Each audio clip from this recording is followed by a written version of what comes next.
કલોલ નગરપાલિકાના standing chairman તેમજ કોર્પોરેટરના પતિને લાફો માર્યો. ધારાસભ્યની ગ્રાન્ટથી વિકાસ થતા કામોને રીસ્ટેન્ડિંગ કામોનો વિવાદનો મામલો બીચક્યો. કલોલ નગરપાલિકા ભાજપના સત્તાધીશોએ અવરોધતા નાગરિકોનો રોષ ભભૂકી ઉઠ્યો. રોષે ભરાયેલા ભાજપના કાર્યકરો તેમજ નાગરિકો રજૂઆત કરવા પહોંચ્યા નગરપાલિકાએ.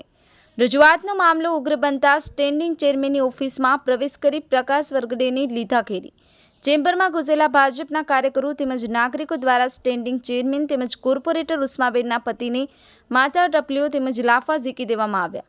આ મામલે સ્ટેન્ડિંગ ચેરમેન પ્રકાશ વરગડે તેમજ કોર્પોરેટર ઉષ્માબેન પોલીસ મથકે ફરિયાદ નોંધાવી હતી. Bureau report, my news channel.